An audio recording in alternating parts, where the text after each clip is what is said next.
So it goes without saying that one of the hottest young players in the Toronto Maple Leafs organization is Easton Cowan.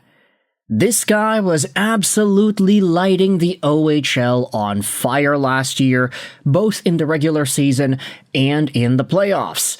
Sure, he had a lot more points in 23-24, 96 points in 54 London Knights games, but last year his 69 points in 46 games and 39 points in 17 playoff games was still enough to get a lot of Leafs fans excited.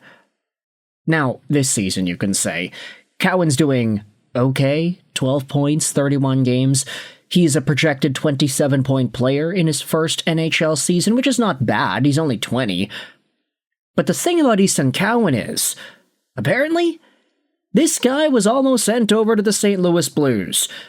Our source today is the Toronto Star, and what Nick Kypreos wrote about 4 hours ago this morning. It's an opinion piece that talks about how the Toronto Maple Leafs are stuck in the middle of a crowded and unpredictable East, and a gutsy decision looms. By now, you're probably familiar with Nick Kypreos and his writing style. He does stuff for The Star, he does stuff for Sportsnet, and once in a while, he'll go out there and just write about some random updates that he has been hearing about. Lots of interesting trade conversation usually comes from Nick Kypreos' articles, and this is exactly that on this piece here. So you can check it out. It's going to be linked in the description if you want to read it yourself. The article talks about the Eastern Conference. It talks about Florida. It talks about Montreal, Detroit, Buffalo, and of course, the Toronto Maple Leafs. The article's main thesis here talks about how Leafs GM Brad Treliving could benefit from having a first or second round pick to trade this year in order to upgrade the Leafs. But those are long gone. Treliving flipped the 2026 first along with prospect Fraser Minton to Boston last season for Brandon Carlo. Former GM Kyle Dubas shipped their 2026 second and 2025 first to Chicago in 2023 for Jake McCabe. Toronto's 2027 first-round pick belongs to Philadelphia as part of the Scott Laughton trade. The Leafs have been trading away first-round picks for a long time. To St. Louis for Ryan O'Reilly in 2023, to Chicago in 2022 to unload Peter Mrazek's cap hit, to Columbus in 2021 for Nick Foligno. Not having any draft capital is exactly why Easton Cowan is the only real prospect chip left to bring back anything impactful, but he is currently on the roster. Now here's the kicker.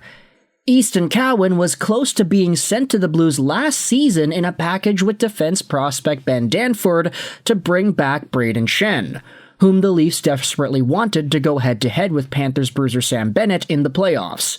But word is, it was St. Louis GM Doug Armstrong who was reluctant to pull the trigger. Maybe Cowan could be used as trade bait this season. Danford, one of their goalies and spare scraps in the AHL, could be too. But even then, it's hard to see the Leafs being able to add a scoring winger or puck-moving D-man who can consistently help them. Treliving finds himself in a tough spot at this point of the year. Going for it and further depleting a weak prospect pool is a risk in itself, but so is standing pat.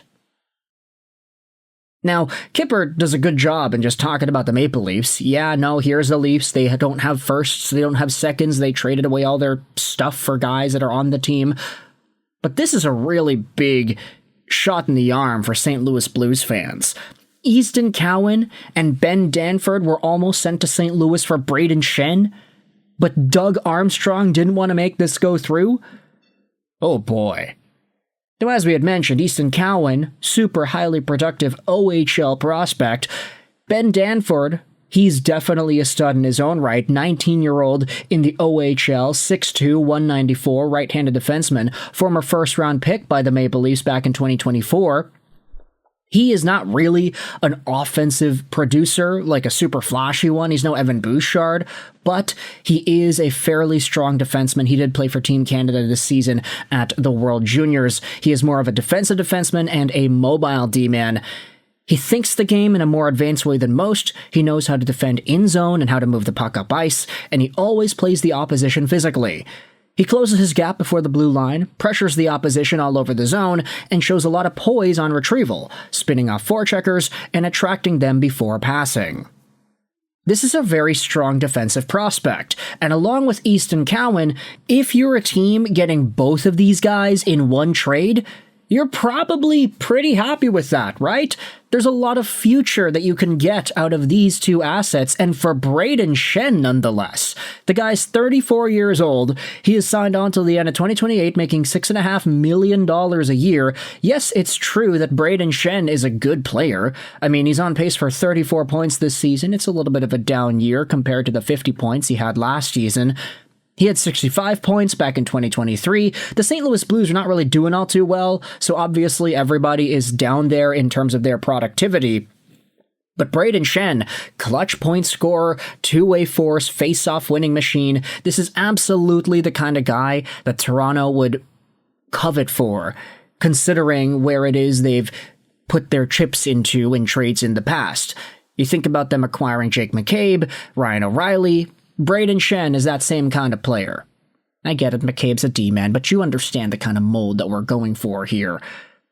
And so when we take a look at what Blues fans are going out there and talking about in regards to this Cowan and Danford situation, there are comments going out there and debating. I was always under the assumption here that Schenn wouldn't waive his no-trade clause. Same, we knew the Leafs were interested, and Schenn said he didn't want to be moved there. Army may have been reluctant, but if so, I'd say it's because his hands were tied, or he was protecting his player. Or at least, that's how it was reported at the time. And then there's another reply. They were going to give us 2 first-round prospects for Schenn? And we didn't take that? Hindsight is 2020, St. Louis Arch replies, but the team was desperately fighting for a playoff spot. Nothing rallies the boys quite like trading your captain at the deadline. Also, I'm not sure if Cowan has the tools to be a legitimate option at the NHL level. Not everyone drafted in the first round turns into a superstar. Now, I mean, Easton Cowan is fine, for now. He's only 20. He'll get better. And he's super skilled and he was super productive, so I want to give him the benefit of the doubt. But hindsight is 2020. The St. Louis Blues were in a playoff race last year, and they actually did end up qualifying, so it was tough to fully acknowledge the idea of trading away their captain when they were in that spot. It's just hindsight is 2020, and that's why you can say that now it's a pretty bad missed move. Witty Energy says, depending on when last year, it seemed like the Blues had turned the corner. The young guys were arriving, Monty was here, they were kicking behind and chewing bubblegum, ready to get into the playoffs and turn the page on the retool. Making a trade involving Brayden Schenn was not the popular option. This year, no matter where they are in the standings, I think they should sell. The core has shown their backside one too many times. It's time to take the team in a different direction. Trade deadline was March 7th. While we were playing better coming out of the Four Nations, we were still winning and losing by the 7th. The streak didn't begin until the 15th, and Parayko was just injured on the 5th. Snuggerud didn't join until late March. This is revisionist. Armstrong is insane to have not taken the deal. So even still, there are some contradictions from the other side there. The Blues had a super hot late winning streak to force themselves into the playoffs. There were some additions that weren't made until further along. And if you think about the middling, mushy middle Blues heading into the deadline, a Brady Schenn probably would have been a lot more appropriate to move when you discredit the win streak that they went on right before they ended up making the playoffs. I do think that's a fair devil's advocate point of view, but hindsight is 2020. And now, thinking about things in 2026, if you had the chance to trade away Brayden Schenn for Ben Danford and Easton Cowan, would you take it if you were the St. Louis Blues? Let me know your thoughts in the comment section below. How would you have felt about this sort of a move? From Toronto's POV, I think it's a lot easier to talk about it last year because the Maple Leafs still would have had Mitch Marner. They still would have had the playoff aspirations that they did at the time. If they added Brayden Schenn to a team that had Marner and Matthews, I think they probably do a lot better in the playoffs, right? Either way, you can let me know your thoughts in the comment section below. How do you feel about this rejected Schenn to Maple Leafs trade? I hope you enjoyed this video. And bye.